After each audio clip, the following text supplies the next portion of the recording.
नमस्कार दोस्तों, मेरा नाम विकास है और आप स्टडी जोन एजुकेशन का यूट्यूब चैनल देख रहे हैं। दोस्तों, ये है हमारे संडे करंट अफेयर्स सीरीज़ का वीडियो नंबर 4।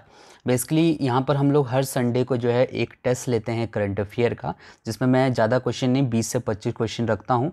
आज की वीडियो में 20 क्वेश्चन ही हम लोग डिस्कस करेंगे।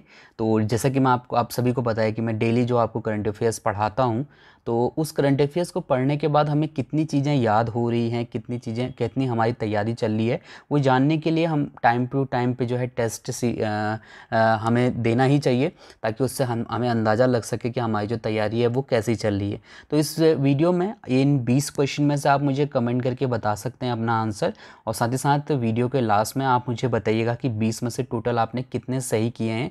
याद रखिएगा, आप डेली करंट अफेयर्स ना भी देखते हो तो भी आपको टेस्ट ज़रूर अटेंड करना चाहिए। इससे आपको अंदाज़ा हो जाएगा कि आपकी जो तैयारी है वो कैसी चल रही है। अगर आपके नंबर अच्छे आते हैं, 20 में से 20 आप सही कर रहे हैं, 20 में से 18 भी सही कर रहे हैं, तो ये अच्छी बात है। लेकिन अगर आपके कम जो है, मतलब मान लीजिए 50% हो रहे हैं कि 10 क्वेश्चन सही हो रहे हैं, 12 क्वेश्चन हो रहे हैं सही, तो आपको ध्यान से पढ़ना चाहिए, क्योंकि जो क्वेश्चन मैं आपको करवाता हूँ, जिस क्वेश्चन को मैं टेस्ट में लेता हूँ, वो सभी क्वेश्चन मैं आपको डिटेल में पढ़ा चुका होता हूँ पहले ही। ठीक है, तो इस वीडियो में भी बात करेंगे। इसमें बेसिकली जनवरी, फरवरी, मार्च, अप्रैल और मई, इन पाँच महीनों के जो है करंट अफेयर के क्वेश्चन मैंने ले रखे हैं अलग अलग दिन के। ठीक है, तो टोटल 20 क्वेश्चन है।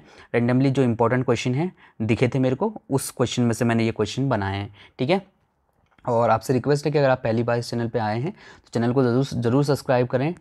सबसे पहले जो है आपको इस चैनल पे करंट अफेयर पढ़ने को मिल जाएगी डेली। सो पहला क्वेश्चन है हमारा कि अमेरिकी राष्ट्रपति डोनाल्ड ट्रंप की पत्नी मेलेनिया ट्रंप की जीवनी the art of her deal के लेखक कौन है। The art of her deal, ये मेलेनिया ट्रंप की जीवनी है, जो कि डोनाल्ड ट्रंप की पत्नी है, उनकी ये जीवनी है, और इसको लिखा है मैरी जॉर्डन ने, यानी कि ऑप्शन ई वाला यहाँ पर से बिल्कुल सही है। आप लोग भी फटाफट अपना आंसर दे सकते हैं। वॉशिंगटन पोस्ट की जो है ये रिपोर्टर हैं, पुलित्जर पुरस्कार से इनको सम्मानित किया जा चुका है। तो मैरी जॉर्डन ने इस बुक को लिखा है। 16 जून को ये बुक प्रकाशित हुई थी। ठीक है, क्वेश्चन नंबर सेकंड है हमारा कि अप्रैल 2020 में एयू स्मॉल फाइनेंस बैंक का गैर कार्यकारी अध्यक्ष किसे नियुक्त किया गया है। एयू स्मॉल फाइनेंस बैंक का गैर कार्यकारी अध्यक्ष किसे नियुक्त किया गया अप्रैल 2020 में। तो उसका जो सही आंसर है वो है ऑप्शन सी वाला, यानी कि आरबी वर्मा को। आरबी वर्मा को एयू स्मॉल फाइनेंस का गैर कार्यकारी अध्यक्ष नियुक्त किया गया है। एयू स्मॉल फाइनेंस के गैर कार्यकारी अध्यक्ष बनने से पहले R B Verma national housing bank के अध्यक्ष और एमडी थे। ओके, चलिए क्वेश्चन नंबर तीसरा है कि वर्ल्ड हंगर डे कब मनाते हैं। वर्ल्ड हंगर डे, ये काफ़ी इंपॉर्टेंट क्वेश्चन है हमारे लिए, और आप लोग इतनी देर में अपना आंसर जरूर सिलेक्ट कर लीजिए जितनी देर में मैं क्वेश्चन पढ़ रहा हूँ। फटाक से अपने आंखों से देखिए क्वेश्चन में और फटाक से अपना आंसर बताइए मुझे। वर्ल्ड हंगर डे मनाया जाता है 28 मई को। सो ऑप्शन बी वाला यहाँ पर से बिल्कुल सही है। एग्जाम में क्वेश्चन आपसे ऐसे भी पूछा जा सकता है कि वर्ल्ड हंगर इंडेक्स 2019 में भारत को कौन सा स्थान मिला है, क्योंकि ये भी काफ़ी इंपॉर्टेंट बनेगा। तो भारत को 117 देशों में से 102वां स्थान मिला था। ठीक है, वर्ल्ड हंगर इंडेक्स जो 2019 जारी हुआ उसमें भारत को 102वां स्थान मिला था। क्वेश्चन नंबर चौथा है कि एस्ले कूपर का संबंध किस खेल से है। एस्ले कूपर का निधन हो गया मई 2020 में, तो इनका जो संबंध था वो कौन से खेल से था, ये हमें बताना है। तो इसका जो सही आंसर हो जाएगा वो हो जाएगा ऑप्शन, यहाँ पर ऑप्शन नहीं लिखा हुआ है, टेनिस इसका सही हो जाएगा। वॉलीबॉल को टेनिस कर लीजिएगा आप। ठीक है, एस्ले कूपर जो है वो टेनिस के खिलाड़ी थे। कभी कभी मिसप्रिंट हो जाती है बनाने लिखने में। ठीक है, तो आप इसको कर लीजिएगा सही, ये कोई भी ऑप्शन रिमूव कर दीजिए। टेनिस के खिलाड़ी थे एस्ले कूपर, और एस्ले कूपर और इनका जो है अभी रिसेंटली निधन हो गया मई 2020 में। नंबर 1 जो है टेनिस खिलाड़ी थे ये ऑस्ट्रेलिया के, ध्यान रखिएगा। इसके बाद क्वेश्चन नंबर 5वां है कि यूरोप में कोरोना वायरस फ्री होने वाला पहला देश कौन सा है। यूरोप का पहला देश कौन सा है जो कोरोना वायरस से मुक्त हो गया पूरी तरीके से। तो इसका जो सही आंसर है वो है ऑप्शन डी वाला, यानी कि स्लोवेनिया। ठीक है, जुबलजाना जो है वो स्लोवेनिया की राजधानी है और मुद्रा है स्लोवेनिया की यूरो। तो स्लोवेनिया पहला देश है यूरोप का जो कि कोरोना वायरस से फ्री हो गया है। इंपॉर्टेंट क्वेश्चन है, ध्यान रखिएगा। क्वेश्चन नंबर 6 है हमारा कि फेड कप हार्ट अवार्ड 2020 जीतने वाली पहली भारतीय कौन है। फेड कप हार्ट अवार्ड जीतने वाली पहली जो भारतीय हैं वो हैं सानिया मिर्ज़ा। ऑप्शन बी वाला यहाँ पर से बिल्कुल सही है, याद रखिएगा, ठीक है। 2020 का जो फेड कप हार्ट अवार्ड है वो सानिया मिर्ज़ा को दिया गया, और सानिया मिर्ज़ा ये कप जीतने वाली पहली जो है महिला हैं, पहली भारतीय हैं, ठीक है। इसके बाद क्वेश्चन नंबर 7वां है कि किस बैंक ने कोविड-19 महामारी के कारण देश में लागू लॉकडाउन के मद्देनज़र हैशटैग हम हार नहीं मानेंगे सॉन्ग लॉन्च किया। हैशटैग हम हार नहीं मानेंगे ये जो सॉन्ग है ये HDFC बैंक ने लॉन्च किया था, ठीक है। इसके द्वारा कोविड-19 से लड़ने के लिए लोगों को उत्साहित किया जा रहा था, ठीक है, याद रखिएगा। इसके बाद क्वेश्चन नंबर 8वां है कि अप्रैल 2020 में किस राज्य ने SS corona mobile application launch किया। SS कोरोना ये एक मोबाइल एप्लीकेशन है जो कि दिल्ली सरकार के द्वारा लॉन्च किया गया था, यानी कि ऑप्शन सी वाला यहाँ पर से बिल्कुल सही है। बेसिकली ये जो ऐप था मोबाइल एप्लीकेशन थी ये, तो इसके द्वारा जो है जो कोविड-19 के जो हॉटस्पॉट इलाके हैं वहाँ पर घर घर जाकर जो है सर्वे करने के लिए ये ऐप लॉन्च किया गया था। तो सर्वे के रिलेटेड जो भी अधिकारी होंगे वो सर्वे मतलब जो है इसमें सभी डेटा को फीड करेंगे और ये डायरेक्टली जो है ये ऑनलाइन ही सरकार के पास जमा हो जाएगी, ठीक है। तो ये SS कोरोना जो मोबाइल एप्लीकेशन है वो दिल्ली सरकार के द्वारा लॉन्च की गई थी। इसके बाद क्वेश्चन नंबर 9 है कि फरवरी 2020 में दुनिया के सबसे बुजुर्ग व्यक्ति चितेशु वतनवे का निधन हो गया। वे कितने वर्ष के थे। चितेशु वतनवे इनका निधन हो गया। मैंने लास्ट टाइम देखा था UK SSC का एग्ज़ाम था, आई थिंक 2016 की बात है ये। उसमें एक क्वेश्चन इसी तरीके का आया था जिसमें किसी का निधन हो गया था दुनिया के सबसे बुजुर्ग व्यक्ति का, तो उसकी आयु पूछी थी। तो यहाँ पर आपको ध्यान रखना चाहिए, उसी तरह के क्वेश्चन में मैंने ये बनाया है। तो चितेशु वतनवे जो है वो 112 साल के थे और इनका निधन हो गया फरवरी 2020 में। 5 मार्च 1907 को इनका जो है जन्म हुआ था। और यहाँ पर से मैं आपकी जानकारी के लिए बता दूं कि वर्तमान में जो सबसे बुजुर्ग व्यक्ति हैं उनका नाम है बॉब वेटन, ठीक है। बॉब वेटन जो है उनका नाम है, दुनिया के सबसे बुजुर्ग व्यक्ति का 111 वर्ष उनकी आयु है, वो ब्रिटेन के रहने वाले हैं, बॉब वेटन, ठीक है। क्वेश्चन नंबर 10वां है कि फरवरी 2020 में एशियाई कुश्ती चैंपियनशिप का आयोजन किस शहर में किया गया। फरवरी 2020 में एशियाई कुश्ती चैंपियनशिप का आयोजन ऑप्शन ई यानी कि नई दिल्ली में किया गया था। नई दिल्ली का जो इंदिरा गांधी स्टेडियम है वहाँ पर जो है एशियाई कुश्ती चैंपियनशिप का आयोजन किया गया था, ठीक है।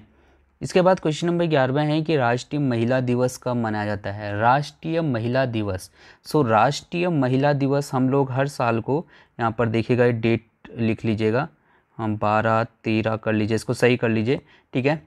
तो यहाँ पर से हमारे पास जो ऑप्शन है उसमें से ऑप्शन सी वाला यहाँ पर सही हो जाएगा। 13 फरवरी जो है सही है।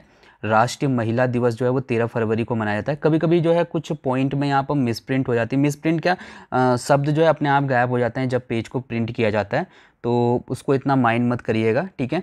ऑप्शन में आप लोग इसको सही कर लीजिए। 13 फरवरी को मनाया जाता है राष्ट्रीय महिला दिवस। इसी दिन 1879 में सरोजनी नायडू जी का जन्म हुआ था, जिनको भारत की कोकिला या नाइटेंगेल ऑफ इंडिया कहा जाता है। उत्तर प्रदेश की पहली महिला राज्यपाल थी, ठीक है, सरोजनी नायडू जी। तो 1879 में उनका जन्म हुआ था और 13 फरवरी को उन्हीं के जन्मदिन के अवसर पर राष्ट्रीय महिला दिवस मनाया जाता है।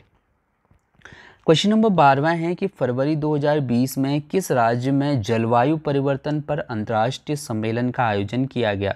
जलवायु परिवर्तन पर अंतर्राष्ट्रीय सम्मेलन का आयोजन कौन से राज्य में किया गया फरवरी 2020 में। तो उसका सही आंसर ऑप्शन बी वाला है, यानी कि केरल में, ठीक है।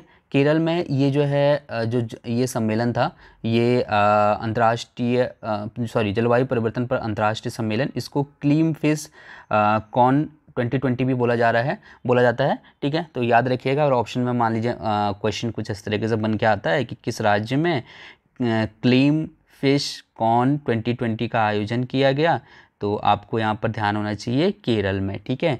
12 देशों के 300 से अधिक प्रतिनिधियों ने इसमें भाग लिया था, ठीक है। इसके बाद हम लोग बात करते हैं अगले क्वेश्चन की। क्वेश्चन नंबर 13वां है कि माउंट एकांकागुआ की चोटी पर चढ़ने वाली दुनिया की सबसे कम उम्र की माउंटेनियर कौन बन गई? एकांकागुआ की जो चोटी है उस पर चढ़ने वाली सबसे कम उम्र की जो भारतीय हैं या दुनिया की जो सबसे कम उम्र की जो व्यक्ति हैं वो कौन है? तो इसका सही आंसर ऑप्शन ए वाला है, यानी कि काम्या कार्तिकेयन जो है वह भी रिसेंटली माउंट एकांकागुआ में चढ़ी, एकांकागुआ पर चढ़ी हैं। और याद रखिएगा ये दुनिया की सबसे कम उम्र की जो है पर्वतारोही हैं इस पर्वत पे चढ़ने वाली। ठीक है, अर्जेंटीना में ये पर्वत है और इसकी जो हाइट है वो है 6962 मीटर। तो ये आपको यहाँ से ध्यान होना चाहिए। इसके बाद क्वेश्चन नंबर 14 है कि आईसीसी अंडर 19 विश्व कप 2020 किसने जीता? आईसीसी अंडर 19 विश्व कप क्रिकेट विश्व कप 2020 किसने जीता? ये भी काफ़ी इंपॉर्टेंट क्वेश्चन है। तो ये जीता बांग्लादेश ने। और आईसीसी अंडर 19 विश्व कप 2000 आईसीसी अंडर 19 विश्व कप 2020 का जो आयोजन है वो कौन से देश में हुआ था? तो उसका आयोजन हुआ था दक्षिण अफ्रीका में। और बांग्लादेश ने पहली बार जो है ये कप जीता है। ठीक है, आईसीसी अंडर 19 विश्व कप। क्वेश्चन नंबर 15 है कि अटलांटिक महासागर पार करने वाली पहली बधिर व्यक्ति कौन बन गई है? अटलांटिक महासागर पार करने वाली पहली बधिर व्यक्ति का नाम क्या है? तो इसका जो सही आंसर है वो है ऑप्शन डी वाला, यानी कि मो ओ ब्राउन। ठीक है, मो ओ ब्रायन जो है वो पहली बधिर व्यक्ति हैं जिन्होंने अटलांटिक महासागर पार किया। इन्होंने अपनी बेटी बर्ड वाट्स और इनके फ्रेंड थे क्लियर एलिंसन, इनके साथ जो है 300 मील जो है पार करके जो है मतलब ये अटलांटिक महासागर पार किया है। ठीक है, तो ये पहली बधिर व्यक्ति हैं 60 वर्ष की आयु में इन्होंने अटलांटिक महासागर पार किया। क्वेश्चन नंबर 16 है कि जनवरी 2020 में किस राज्य में दुनिया के सबसे बड़े मेडिटेशन सेंटर का उद्घाटन किया गया? दुनिया के सबसे बड़े मेडिटेशन सेंटर का उद्घाटन कहाँ पर किया गया जनवरी 2020 में? तो उसका सही आंसर ऑप्शन बी वाला है, यानी कि तेलंगाना। ठीक है, तेलंगाना के हैदराबाद में जो है दुनिया का सबसे बड़ा मेडिटेशन सेंटर जो है का उद्घाटन किया गया। एक बार में 1 लाख लोगों को जो है यहाँ पर मतलब ध्यान मेडिटेशन का जो है प्रशिक्षण दिया जा सकता है।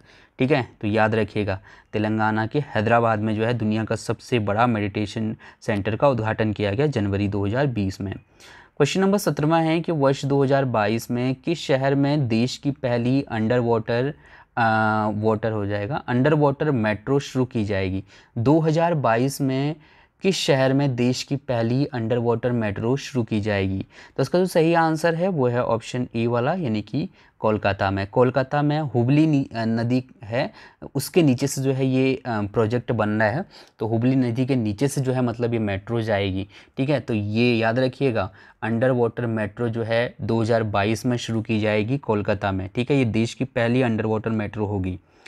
क्वेश्चन नंबर 18 है कि वर्ष 2018-19 में देश में सबसे अधिक सब्जी उत्पादन करने वाला राज्य कौन सा है? 2018-19 में भारत में जो सबसे ज़्यादा सब्जी का उत्पादन हुआ वो हुआ पश्चिम बंगाल में। और दूसरे नंबर पे था कौन? उत्तर प्रदेश।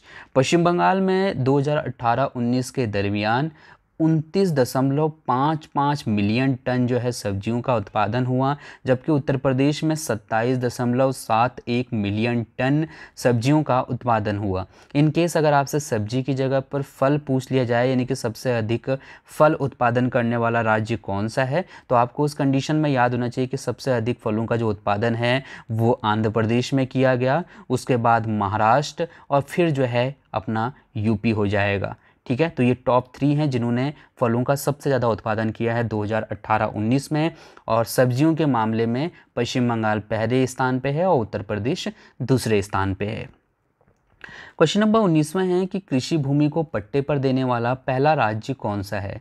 कृषि भूमि को पट्टे पर देने वाला जो पहला राज्य है उस राज्य का नाम है उत्तराखंड।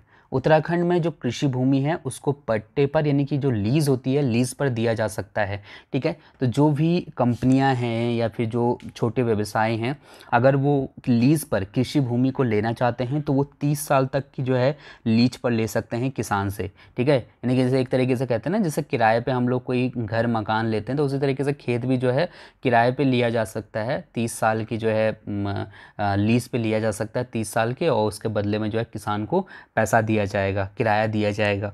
ठीक है, तो याद रखिएगा कृषि भूमि को पट्टे पर देने वाला जो पहला राज्य है वो है उत्तराखंड।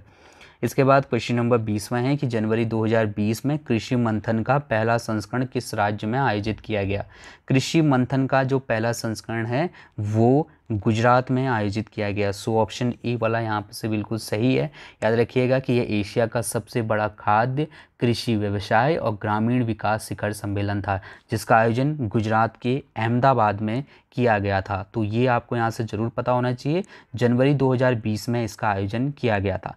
ठीक है, तो ये थे हमारे आज के टॉप 20 क्वेश्चन। इसी तरीके से हम लोग हर संडे को एक रिवीजन करते हैं। इसका मेन मकसद यही होता है कि एक छोटा सा टेस्ट लेते हैं जिसमें हम जानने की कोशिश करते हैं कि हमें कितना करंट अफेयर तैयार हो चुका है। तो अगर आप डेली डिटेल में करंट अफेयर पढ़ना चाहते हैं, जैसा कि मैं आपको बोलता हूँ कि सिंगल लाइन वाला हिसाब किताब अब ख़त्म हो चुका है। अगर हम डिटेल में कोई चीज़ नहीं पढ़ेंगे तो एग्ज़ाम में भी नहीं कर पाएंगे।